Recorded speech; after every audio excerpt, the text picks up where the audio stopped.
Hi guys, this is Chris. This is Chris from Bunsey Cloud Tech, and today we are going to cover the networking part of the Kubernetes. So this is the part 2 of the continuous video. If you want to see the first part, you can go to my previous video where I have covered in the introduction part. So here we are going through the networking. So Kubernetes networking will start. Okay.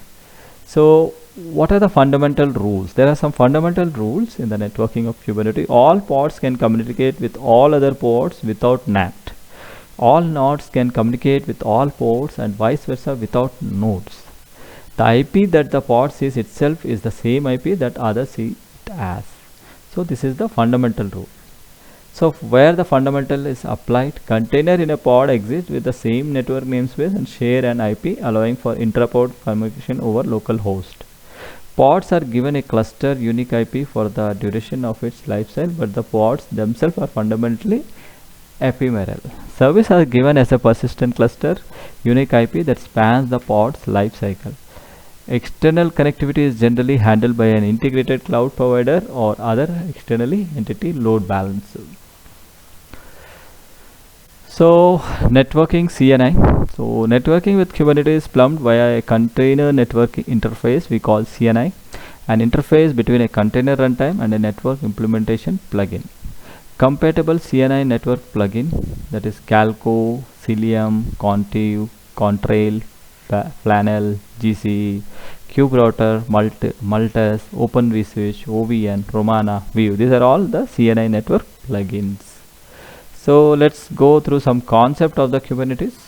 So core concept, as I told, we will discuss. One is cluster, second is master, third is node, fourth is namespace, so on. So we will cover one by one. So cluster is a collection of hosts that aggregate the available resource, including CPU, RAM, disk, and other devices, into a usable pool. So this you have to remember, guys. So master, what is master? The master represents a collection of components that make up the control plane of the Kubernetes. These components are responsible for all cluster decisions, including both scheduling and responding to cluster event. Node, a single host, physical or virtual, capable of running pods. A node is managed by the master and at a minimum runs both kubelet and kubeproxy to be considered part of the cluster. Namespace. What is namespace? A logical cluster and environment, primary method of dividing a cluster into scoping access. So what we are doing is we are dividing a cluster into more logical parts. So label. What is the label? Key value pairs that are used to identify, describe and group together related set of objects. Labels have a strict syntax and available characters set. Annotation. Key value pairs that contain non-identifying information or metadata. Annotation do not have a syntax similar as label and can contain structured or unstructured data. Selector use label to filter or select object. Both equality based or simple key value matching selector are supported. So we can see here label and annotation and selector. So label, you can check app nginx, tire is front end. Annotation is nothing but description we have given, nginx front end, selector app nginx, tire front end. So you can see in the left hand side API version apps v1 beta 2, kind is deployment, metadata I have taken the name ngx, annotation description I have given, label the same thing what, and the remaining thing is same, that is spec we have replicas we have here, selected 3, container port I have given 80. So these are the things.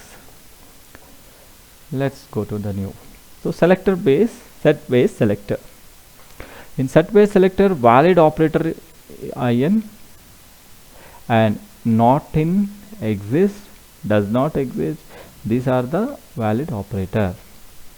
So either it is in, not in, it is either exist or does not exist. So there are supported objects with the set base selector, that also we will see. That is, one is job, second is deployment, third is replica set, fourth is daemon set, fifth is persistent volume claim. So you can see in the left hand space the API version, kind we have taken, metadata up to here. So valid operator, that is spec operator, you can see here we have used the operators. So we'll go to the next section. now we are going workload concept. So pod, actually, what is pod? Pod is just nothing but smallest unit of work or management resource within Kubernetes. It is comprised of one or more containers that share their storage network and context, that is namespace, C groups, etc. Replication controller is nothing but the method of managing pod replicas and their life cycle, their scheduling, scaling and deletion.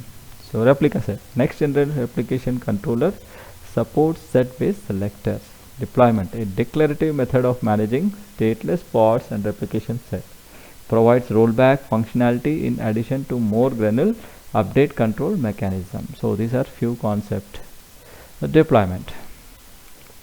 So we'll see what is deployment, what is replica set. If you see in the left hand side, I have pasted the YAML file of the deployment, whereas in the right side it is the replica set. So we will go in detail first. We will go into deployment contains configuration of how updates or deployment should be managed in addition to the pod template used to generate the replica set. So replica set, generated replica set from deployment spec. You can see here deployment left side. If you go here, the deployment set consists of the configuration of how updates or deployments are. You can see here. So this is how we have written the YAML file. In the replica set also you can see the kind, you can see is a deployment. So it will require the NGS, the metadata spec selector as usual, and we are describing the same thing here, whereas it is the replica set.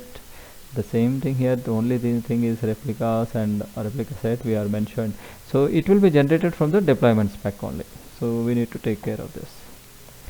So stateful set, a controller tailored to manage pods that must persist or maintain state.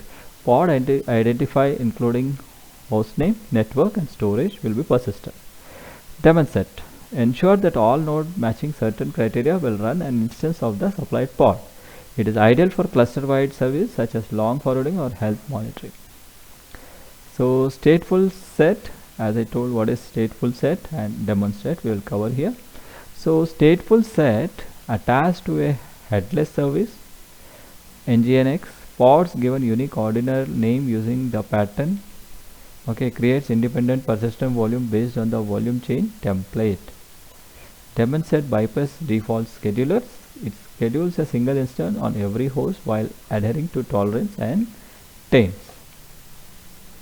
Okay, job. The job controller ensures one or more pods are executed and successfully terminates. It will do this until it is satisfied the completion and or parallelism condition. Cron job, an extension of job controller, it provides a method of executing job on a cron like schedule.